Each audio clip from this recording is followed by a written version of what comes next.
I will now introduce our panelists for this evening. Firstly, Professor Kevin Hilton. Professor Kevin Hilton.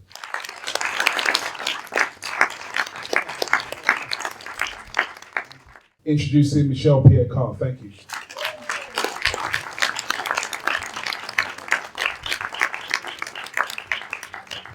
Please, Mr. Rodney Hines.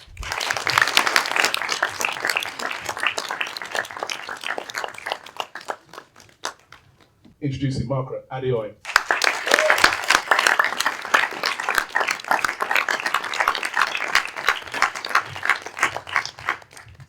May I introduce Mr. Paul Cannaville.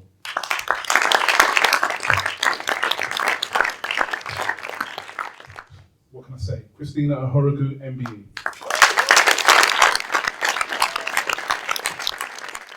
Thank you all so much for your patience and for coming. My name is Rob Francis, Executive Director of Words of Colour Production. I'm sure you can all hear me. Yeah? Brilliant. I am a big mouth. That's one of my attributes. Thank you. So basically today, the great sports debate is fun, I guess this one. And obviously, we're saying a great sports debate. We've got about an hour and a half left, so we'll cover as much as we can. Just to give you some sense of how we're going to run this, I'm going to answer a few questions to the panel, and I'm also then going to call out some individuals who did send their questions in advance, despite the requests. Some came through like half an hour ago on my phone. And then we'll open it up for some questions from those of you actually here. Okay? I have to stress, because of time, because it's such a big panel, I'm not a ruthless person by nature, but if, I'm going to do some strict editing, please keep the questions as questions, not statements, or short stories another time. I'd really appreciate it. Okay, so welcome everyone. You had your long instructions, so I'll go straight into it. Yeah, let's turn on the microphones here. The first question I'd like to ask you is how and why did you get into sport? Yeah, Paul? Yes, John. Yeah, it's one too. Good evening. How? It's not really difficult. I think from the age of 5, I already knew that I wanted to be a professional footballer. But your Caribbean mum, when they come over from the Windrush board, they have other ideas. So, and it's difficult because my dad left at 2, and it was difficult for my mum raising me up, and obviously she wanted to put me in the right direction. But football was ingrained to me, and it wasn't like nurtured. I used to just go into the park and play.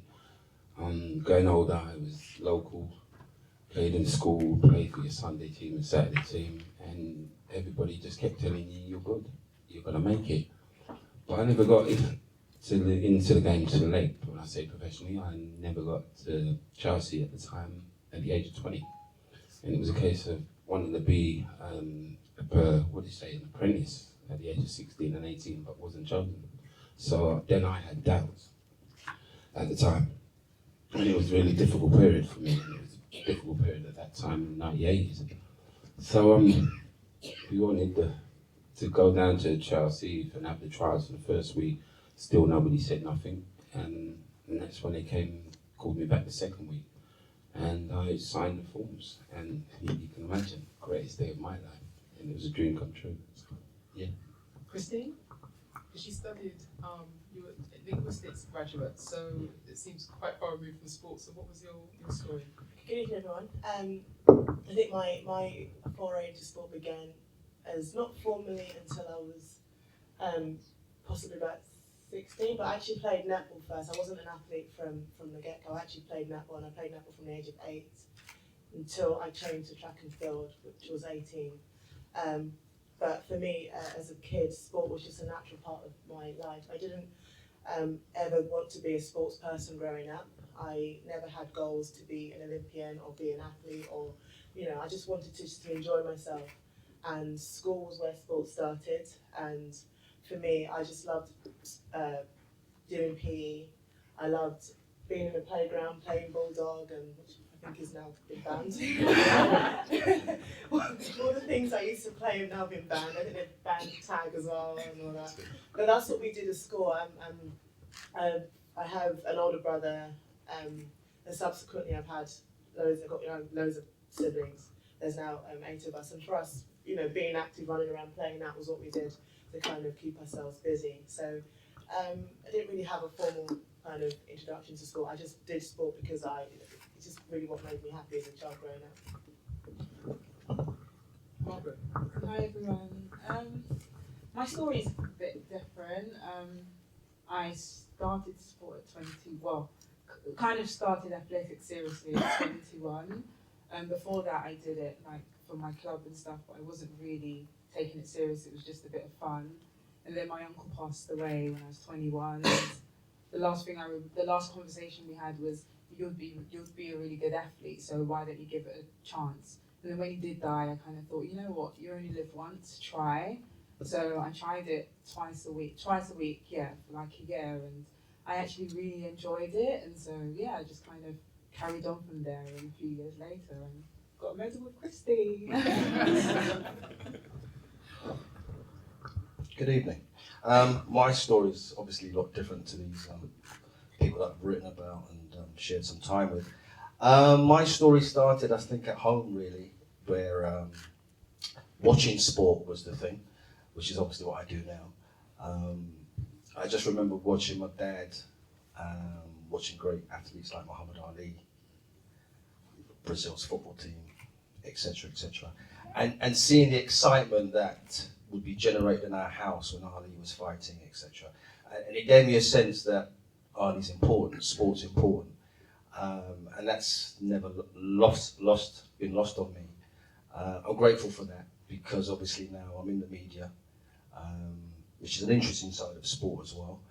And I think that my story just seems to suggest that you don't necessarily have to be a participant in terms of what my colleagues on the right have done, but you can still be involved in other ways as well. So it's a very simple story, but it's one that's worked out well for me. Hello everybody. I probably have to thank my brother for getting into sport. He thought it was quite funny for me to be taken to a park and watch me run away from dogs quite a lot. So I built up a natural talent which got shown when I started junior school, and I had a very good teacher who suggested that I join my local athletics club. And so it really progressed from then really. And I had my first international at 17. But like Christine, it was very much an aside. Education was really my focus, the other stuff that I wanted to do, and athletics happened to be something that I enjoyed and luckily progressed quite well with it. Hello everyone, you okay? You still out there? Okay, so I'm not a pro athlete, so I confess. I got involved in sport through my siblings. I was the second to youngest of 5. There were 3 boys, and we used to do parkour before it was called parkour. In those days, we called it playing out a lot. And so we did lots of playing out. By the way, north of Watford Gap in Leeds. I don't know if you've ever heard of the north, but that's where I live now. But I was born in East London. I was born in Plaistow Maternity Hospital. I was registered at Upton Park Registry Office. So I'm an East Londoner, really. It doesn't sound like it. So I'm the other East Londoner. So I got involved in playing all sorts of things with my brothers and sisters. We all played in the school teams. And I seem to remember that my parents never came to anything. They never took us anywhere. Basically, they said, if you want to do things, you get on with it. So I was, in some ways, you could say that I was constrained with what I could see. So I played football, I played athletics, I played cricket and all of these things. And I thought to myself, one day I'll play for Leeds United. One day. They were good in those days. One day I would play for Leeds United. But I'll stay in education until somebody signs me like they did Paul. Well, I'm a professor now. But I still play sport. Right now I play tennis. I'm still active. I still enjoy taking sport to students, to policymakers, to practitioners. But like Rodney, I have a different sort of take on sport. A common question. As soon as you got out, we were doing this event. Obviously, we're going to talk about the legacy part in relation to 2012 soon. But a common theme was about the fact that for most of us, I used to play county hockey. And as soon as my mum got wind that I was being taken out of English classes, that was it. And that's a common concern about the fact that education versus a sporting career. I mean, I know Michelle, you started out, you were performing at your peak in the 90s. I mean, do you think there is a balance to be struck between, what do parents need to consider and think about in terms of allowing their young children to pursue a career in sport and have an education? I think it's an interesting one. I think it's important for children to do lots of sports. I mean, I didn't just do athletics, I was doing rounders, netball, tennis, loads of things. And as I grew older, I naturally chose which sport I enjoyed the most, which happened to be athletics. So I would, as a parent, I would say to any parents out there as well, do as many sports, give your children as much opportunity as possible, and they will find their own pathway. Margaret, I know you've got some feelings about this. What's your view? I think very similar to what Michelle said, it's about supporting your child if they decide to do sports, because I know that a lot of parents, well, I'd say my parents were like, sport? Facial book kind of thing. And so in my younger days, so when I was like in my teens, and I did want to do athletics, but my mum was kind of like, I don't think so. So I wasn't allowed to go to the after school clubs because I should be doing my homework. So I think in a sense, I feel like it did hold me back a little bit. So then I started later. But so what I would say is to support your children no matter what, and give them the best opportunity. So if at the stage they decide they want to do sport, just support them. But maybe in like 2-3 years they could decide to do something else. But I just think parents should support their kids no matter what. I mean, Christine, for you, because I know that one of the concerns is about the fact that, sport is seen as something stereotypically for black people to do. So whereas education is seen as something that we seem to flunk. So obviously there's concerns, in relation to parents. So what do you think? All right, I think I could probably talk for days on this. I think I have quite a few experiences but I think from my experience, if I was talking about my experience, I think sport is actually what helped me do well at school. I think what people need to realise is that sport is good for children from a young age. I'm not just saying that because I'm an athlete, but sport is good for children at a young age because it teaches kids things that you can't teach in schools. You can't teach a child how to be disciplined, but you can't teach them how to be determined. You can't teach them how to compete unless they have that experience. When I was growing up, as I said, I was very, very active. My parents didn't push me into sport. I mean, I'm sure they would have liked it if I hadn't had done sport, but that's just how, as I said, how me and my brother were. And then when I started playing netball, I played for county, then I played for club, played for county, then I also got charged for England. So I played for England under 17 and England under 18. So by the time I was 15, 16, I was training 5 times a week, 1 for club, 1 for county. England training was once a fortnight, and then I had matches for county and club at the weekend. So that's about 5 days worth of work that I was doing on top of my schoolwork. I was doing GCSEs. But I think what people are missing is that it can be done, but you need to be focused. Unfortunately, I think focus and discipline is something that we don't really appreciate anymore, which means the kids don't appreciate it. We've been bombarded with so much every day. We have 24-hour news, shops open 24 hours. Nobody gets a chance for their mind to rest. Nobody can focus anymore. And no, my parents probably weren't ecstatic by the fact that I wanted to play netball. My dad didn't even know what netball was. He probably still doesn't know what it is. But the fact that he could see that I was focused and keeping myself busy, the fact that I was still doing my schoolwork, the fact that I was still coming home. My school was an hour away from where I lived, but I still came home, got dressed, got to netball, came home, did my homework. and I was very, very focused on what I was doing. So I think he could see that there was value in sport, and I think those are the important things about sport that we can't forget. These things help children. They help them learn how to compete, learn how to be disciplined, learn how to manage your time, organise your day. Don't be outside playing till 10 at night if you've got homework to do. Do you know what I mean? And you know, so I really do think it's important. It's a shame that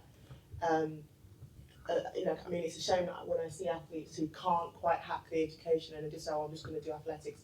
Well, you know, I'm nearly 30. I shouldn't have said that. I'm nearly 30, and there's going to be a time where I'm going to say, well, I'm going to have to stop now. What am I going to do next? I'm fortunate enough, I have a degree from a very good university behind me, which shows that I can actually apply myself.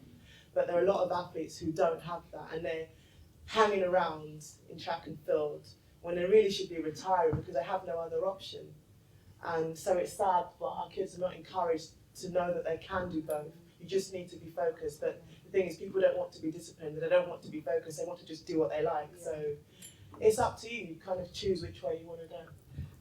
Paul, I know for you, focus is very important with your sporting activities, isn't it? So I wasn't like my colleagues at all. No, but for me, sport kept me out of trouble, and that's what it did. Because obviously my mum just thought, oh my gosh, you're a boy and now listen, your ears too tight, and he just didn't listen. But for me, when I went to school, the PE teachers saw the talent in me. And when I mean talking about trouble, they kept me inside. When dinner time, everybody was playing in the playground, I was in the gym. And you know what? I enjoyed it. And it was basketball, it was cricket, it was football. And I've got to be honest, I didn't take my education serious. It was, for me, it was sport. And the only balance I liked about the education was maths. I enjoyed maths. Anything else, I didn't think I needed. So as long as I could count, that was important to me. So it was that time, it was, for me, I had a direction. I knew that I wanted to be somewhere in the field, somewhere in the sports, and it would have been cricket. I loved cricket, it was my dad's game. And it was a case of going for trials for Middlesex. And I reached to the last events of their last trials. And I can remember, I could not forget it. And it was the Saturday that I wanted to go, and my teachers were picking me up. And you got your bags ready, you got your stuff ready, and say, Mum, yeah, I got cricket. She said, hold on. And that was the stop. She wants you now to do your dishes when you need to go to the trials. So that was an opportunity, don't get me wrong. I think that all parents should totally support their kids, but don't get me wrong, it's what they do, and they'll find their way throughout the year to what they importantly want to choose. And that was it for me. Football was a game that, yeah, it came serious at the end, and that's where I came. Let's do it. Kevin, I want to, I've got a specific point for you. You've said that ethnicity has a significant effect on how diverse groups experience sport and physical activity. And one thing I want to point out also is the fact that Kevin is the first black professor in more than 75 years of the Carnegie faculty at Leeds Metropolitan University, and your specialism in sport. I think that's quite interesting. So I'm not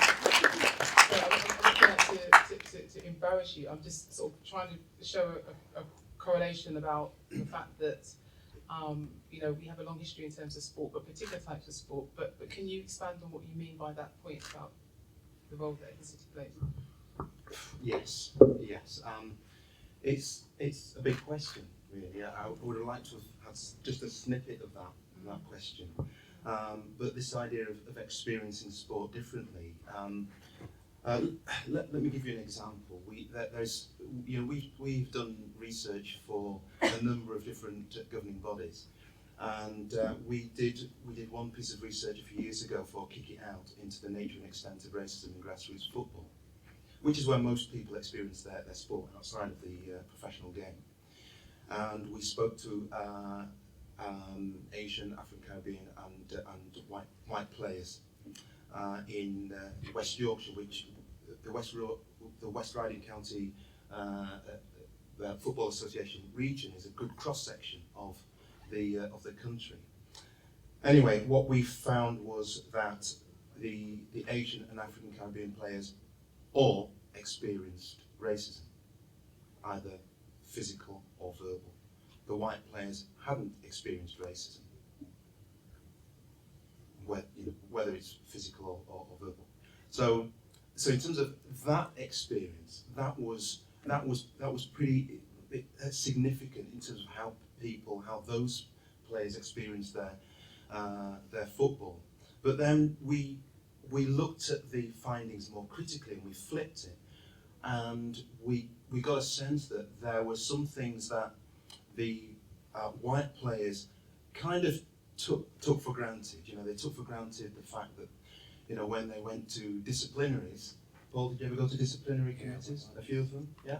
Okay, so when the white players went to disciplinary committees, they were more likely to see people on the panel who looked like them. So they were more likely to go, whereas the black players felt alienated from that process, so they wouldn't go because they felt that they wouldn't get a fair hearing, they'd be fined even more, and so on.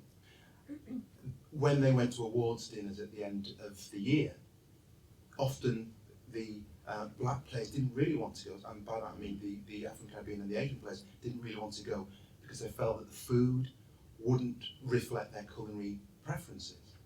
And these are all little things. They also felt that the referees couldn't spot racism, that they wouldn't give them a fair crack of the whip, and so on. So there were a number of these things that they came together, and we call that white privilege. There are these white privileges that are, when they're not there, people will understand the difference in experiences.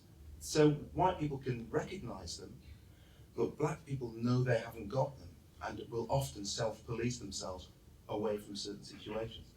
So W.E.B. Du Bois talks about living within the veil, how some people would recognise that there were different worlds that they were inhabiting at different times, and they would learn to live within different worlds. Their own world, when they're at home with friends and so on, and then perhaps a white world, and this white world is experienced through sport and through other social arenas. So we experience sport dependent upon that intersection of identities that we all have, as men, as women, as able-bodied, as disabled, as people at different levels of the socioeconomic strata. People who live in the north, people who live in the south, literally. We have different sorts of experiences. So, but very often when people talk about sport and how we experience, they often talk about people in a very homogenous way. Black people, white people, able-bodied, disabled, and don't realise that we all have different sorts of identities, and so therefore we have different sorts of experiences. I'm talking about you, Rodney. Thank you, Kevin. And I want to, what I'm going to go to, aren't you? The fact that the accreditation round, the fact that the Voice newspaper that you represent as a sports and features editor, it's at about the last minute that you actually got your accreditation to cover the Olympics. The feedback and the response was just immense, isn't it? The online support, and it was turned around. But what did that signal for you? What did that say? When I write my memoirs, which I will do sometime, that will be my greatest story actually, because I've covered many events, seen Christine give her thing gloriously and other athletes around the world, but the Voice not getting Olympic accreditation initially was a shock to the system. If you remember when the Games came to London, we were told it was about diversity. I'm from East London as well, I'm from Hackney, I'm from this manor, as they say. So I was truly looking forward to it, and obviously more so than that, I wanted to give our readership a taste of the Olympic Games. We had all sorts of trouble. And then a couple of readers, to say the least, got social networking going. And from there on in, it was a bushfire, quite literally. The outrage and disappointment that the Voice hadn't been accredited. We're 30 plus years old now. I think people know what we stand for, whether you love us or you hate us, you know what we stand for. And if you bear in mind the black British athletes, like Christine, certainly the Caribbean athletes, with Usain Bolt at the fore, never mind Africa, we ticked the box. But the drama that we went through with that was horrific. I mean, I haven't got the time to tell you all now, but there was just a total disregard for us as a community, which, if you like, our community dealt with. You know, I know people, they're in this room now, who don't know a goalpost from a lamppost, and I say that respectfully, but they knew it wasn't right that we weren't there. And that decision, as you probably know, was overturned. We probably, to use a better term, fought the British Olympic Association, and we won that battle. But it wasn't the voice that won the battle, it was the community that won the battle. And the whole issue of accreditation for sports events is something that I want to try and pick up on from here on in, because why not? You know, and the interesting thing is, I was alone covering that event, and all I could do was track and field. I couldn't do the other events. But yet I saw journalists, and I have no problem with them, from other newspapers, where there were 6 at a time from one newspaper, 3 at a time from another. And I can tell you, I mean, I covered the track and field every day, and there were more than enough seats to accommodate more journalists that were there. So it was a missed opportunity for other journalists as well. But what was interesting, the catalyst of the whole thing was interesting. That someone in the media world who I know quite well said to me, Rodney, The Voice hasn't got accreditation, and I can't believe that. But I want to tell you now that the Jewish Chronicle has. Now, I don't have a problem with the Jewish Chronicle, but I do say I don't know too many athletes from that community. There may well be. I have no problem with that. But we certainly know the athletes that we represent as a newspaper, and we were denied. Well, we weren't denied for too long, but for me, that's our greatest story, that's my greatest story. And I think moving forward, because there's no point having a problem if you don't provide a solution, I think moving forward in terms of accreditation for black media, for want of a better term, I think we're gonna take that example and use it for good. Right, thank you, Rodney. Keeping with the Olympic, I do want to find out what your high point of the Olympic was at some point, but funding, because obviously this is a great sport debate about the funding, the fact that quite soon after the London 2012 was over, sort of the story came through and Mo Farah spoke out quite strongly about the cuts to grassroots funding in relation to schools. So bearing in mind what you just said, you know, about the importance of trying to strike the balance between education and sport, the fact there's a relationship between the two, and sport does aid that process. You know, yes, we're in a recession. What do you think, what would be your ideal scenario in terms of funding activities for young people, especially young black people, to benefit from in schools? What do you think? I might really quickly. I think that funding needs to be there, definitely. I think the interesting thing about what we're talking about, not every young person is going to be an elite athlete. Okay, so let's get that straight away. But what we should be encouraging for all manner of health and physical reasons is recreational sport. I run now, yeah, and I was actually inspired, I think, it's only just come to me, I think I was inspired by Mo Farah, if I'm telling the truth. I was there on Super Saturday in that stadium. So the funding is vital.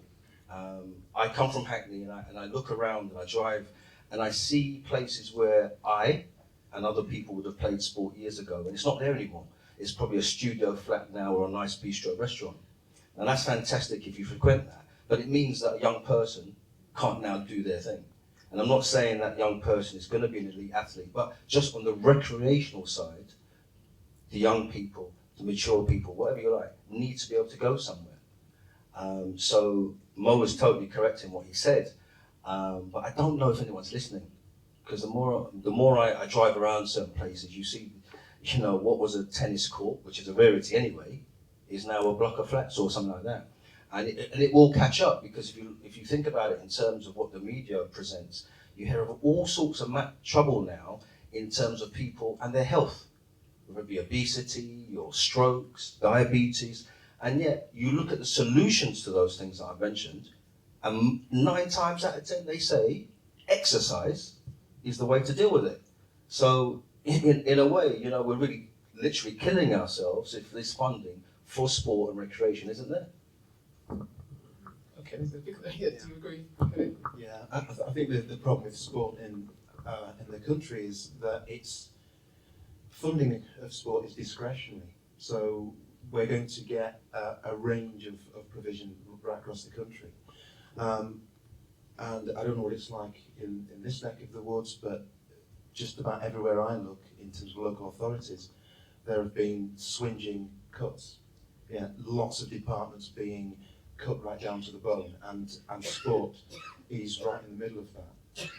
So what I'm actually seeing is less provision at the grassroots for sport. And I know people were complaining about the so-called Olympic effect for funding, because what they were seeing were people losing their jobs, facilities being closed, and opportunities being constrained for all and sundry.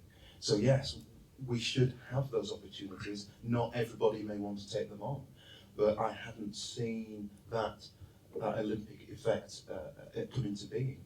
You know, we're living in austere times, and the reality is that the purse strings have been tightened, and sport is feeling the impact of that.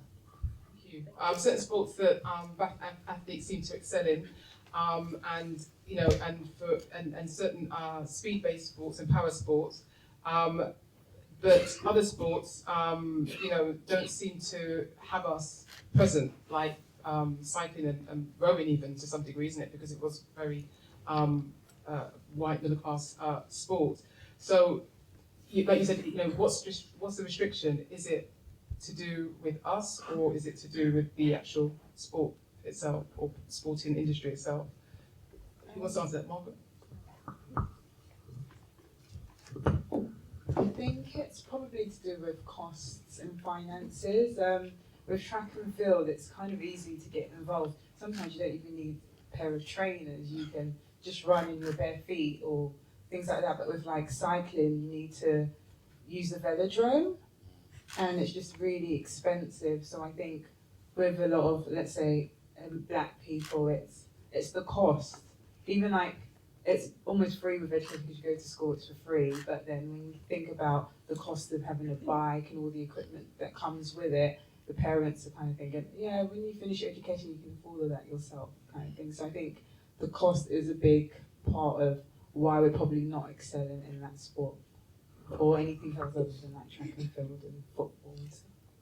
I mean, so Mayor, one of the points you made in your sort of 5-part question was the fact that you're saying that, you know, some of the power sports like what Sir Chris Hoy excelled in, you know, the body type, but yet it seems to be a very wide sport. So I hear you about the financing, but one of the points you're making, isn't it, that the body type, not stereotyping, but certain body types, you know, there's a stereotyping as being speed athletes and strength athletes. There's other speed and strength sports that we don't seem to be present in. That's also another part of your question that you were saying, isn't it? Anyone, Christine, have you got any views on that at all? I don't think physically there's much difference. I think a lot of these sports you can actually train for them and be physically adapted. Is this on? Sorry, it's off. Just to repeat, I was saying that I don't think physically there's much difference. I think for a lot of sports you can, if you've got the right training, you can physically adapt to do the sport you need to do. And then it just becomes a matter of whether you are good enough to go the full way. I do think, you know, if you look at where a lot of ethnicities are based, they're based in, you know, cities. Not every city is going to have access to a velodrome or have access to rowing. I mean, it's just not. And I think track and field, we do well because it's ease of access. You know, mum and dad can drop them off for a couple of hours. You know, you don't have to leave them any money, you just leave them with their shoes and they're taken care of. I think it's a socio-economic factor. And also when you have young kids who are watching the Olympics, I mean, track and field is a blue ribbon event. Everybody knows track and field. When you talk about the Olympic Games, I'm sorry, you talk about track and field. Nobody really remembers the rest.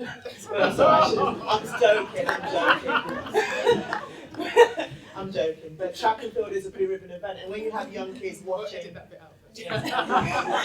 Get me into trouble. And when you watch athletics, you remember the athletes that lived with Christy, you remember all the sprinters. That's too young. black kids are looking out to and they want to be like. So they grow up wanting to be like these athletes. So I do think, to conclude, I think it's a socio-economic. I think children are more drawn to those events. It's like, you know, just to, I know it's probably a little aside, but just to give me examples, like when you have track and field, you see a lot of blacks drawing to the sprint events, while the white people kind of tend to go to long distance. And I think it's all because of what they're drawn to, not so much because they're that much better, but they see their friends doing 100, they see all the other athletes doing 100 and 200, that's what they want to do. I do really think that physically you can adapt, depending on how much work you do, but I do think you physically can adapt to particular events. How good you'll become is another issue. My name's Christina and I work within sports development. And one of the questions I want to ask was in regards to stacking, and I'm directing it to you. For those of you that don't know, stacking is seen as a form of positive discrimination, whereby teachers, coaches, etc., they steer people into specific sports because of what they believe are genetic attributes that, for instance, black people are fast, therefore you should do athletics, etc.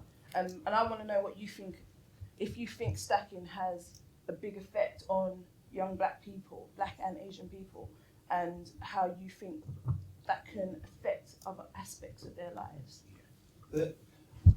We don't write about channeling and stacking so much because a lot of the initial writing around race and sport focused on those issues in the 70s and kind of early 80s. So it's seen as, in some ways, it's kind of seen as we've done that. But the bottom line is that those issues are still occurring, even if people aren't writing about it, them so much. Where you have coaches, where you have teachers, people in positions working with young people who have racialized assumptions about people and about sports, then they will continue to channel people into particular sports and within those sports particular positions. You're black, you're fast, you're on the wing is something that you would hear quite a lot. And so you will get that element of stereotyping, informing coaches, teachers, leaders' views of what the best sports and positions are for people. And it's not just race, it's also gendered. So we need to consider that as well. So it's still happening. Do you see it happening in sport development still? Yeah, definitely. And I also think that it has an impact on other aspects of their lives, because where they see certain traits are supposed to be genetic, when, for instance, a young black person doesn't succeed in a sprinting event, their class is lazy, because that's supposed to be natural, so you should be faster than the best. So when you don't succeed, you were just lazy. And Say that point. You said it's can't get the microphone. yeah, I do think it does exist. And for instance, if a young black person did not succeed in a race that they were expected to win, they're classed as lazy. And it wasn't because they may be injured or they just wasn't having a good day, they're lazy. And I've done a bit of research with my master's into this, and the effect this has on other aspects of their life, educationally, if they're not succeeding, and if they are someone that does sports and they don't do well in a class, teachers perceive it as laziness and not necessarily there's an issue there. So do you think that stacking and the phenomenon of stacking within sports and other educationally has an effect on young black people and also on their self-esteem and their self-perception? It has to. But what it does is it reinforces stereotyped views of black individuals. So, for example, when I was in primary school, there was an assumption that I was fast. Later on there were assumptions when I was a teenager that I was a good dancer. Okay, you see me dance, and when you're young and somebody gives you these positive strokes, you must be fast, you must be really good, you must be a good dancer, you must have rhythm. Okay, as young people, perhaps who are less critical, will take these ideas on board. and they will share those ideas. Because the flip side is what you're saying, where somebody says, well, you're a natural sprinter and you were beaten in that sprint. So there are psychological issues that impact upon young people as well when they can't achieve those unfair expectations. It's clearly problematic. But with the dancing thing, I remember when people used to say, you must have rhythm, you must be able to dance. And I used to say, well, I would love you to come to one of our family parties and just have a look at my friends and relatives, watch them dance, and then tell me if black people can dance. Okay? I doubt it. There's a question at the top on route 2 at the back. Yeah. Just while Laddie's making his way up there, I want to throw something into the mix. I want to bring some of the athletes back into the conversation here. Bearing in mind what's been said, do any of you aspire to? Because I know, Christine, you were saying about the fact that the importance of education, gives you something to do once you retire or leave the sport. Do any of you aspire to be or see yourselves in any leadership roles or aspire to be coaches or have another role within sport? I'm not trying to retire you off too early, don't worry. I've been thinking about what I will do once I retire, and what I've noticed a lot is, say, with young black kids, is knowing their choices, what options they have, sometimes why they're actually in school and having to do their GCSE, the importance of GCSE. So I've been thinking along the lines of maybe not just motivational talk, but it's a continuing program with maybe certain kids in school and just letting them know what the options are. So if you want to go to university, what courses are out there? Because I think a lot of youths, not just black, maybe just a lot of youths in general, don't actually know. You just hear little things like, oh, you could be a lawyer, a doctor, a policeman, a football player. But there's so much more out there that some youths don't actually know, and it's because of lack of education. So it's something that I've kind of been looking into, yeah. Christine, I don't want to put you on the spot, but, It's fine. in terms of the next step for you. Yeah, I couldn't do coaching. I think it's too hard. I've been with my coach for 10 years, and I'm hard work, so we don't want to do that to anyone else. But I think I didn't particularly want to be involved in sport afterwards, but I'm thinking that with lack of women in head positions in our sport, as a lack of black females, or just black in general, I think I might have to probably be dragged into something like that, because I think it really is important that there's correct representation. I think for the women, that half of the team are female in track and field, but you would never believe that. And I think if you can, kind of the most closest comparison to our team would be America, where they have a huge proportion of female coaches in really top positions, and these women, you don't mess with them. But unfortunately, in our federation, it's like being back in the 1960s. It's not representative of what's actually working on the ground floor, and I think that really has to change.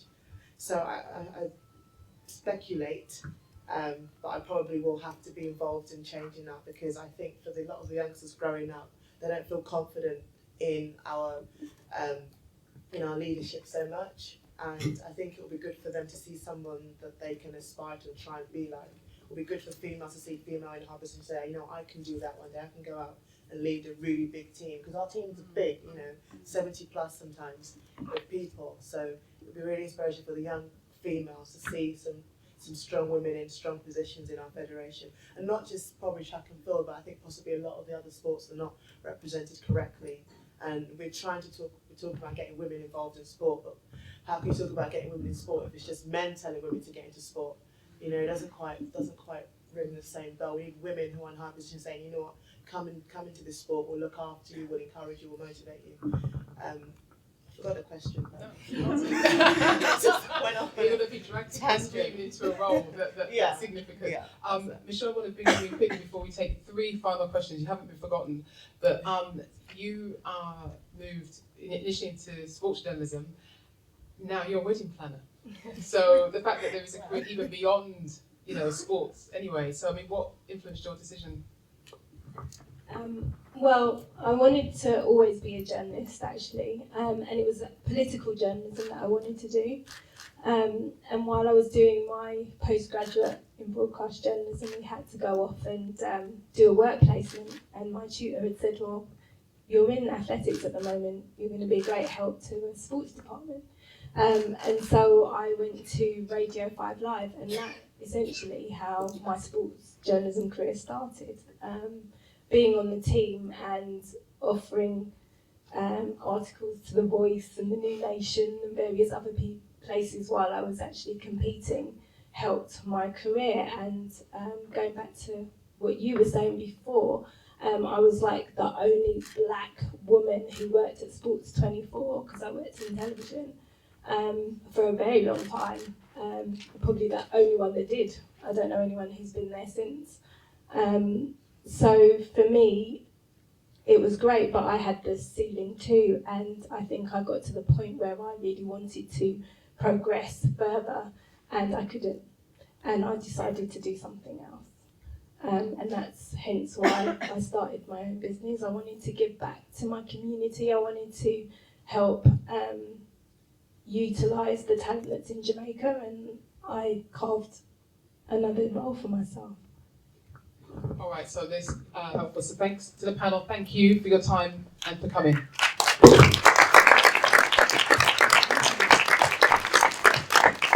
I came in here thinking about inspiring the up and coming black youth, because there is a lot of kids on the street now, because like I got a point of most of the communities where they were normally playing sport have been changed into blocks of flats now. So it's been in my heart, and I'm very passionate about getting them to make the right choices and knowing what choices they do have out there. So it's made me kind of want to pursue it more. So instead of it just being a thought, it's actually about actioning it now.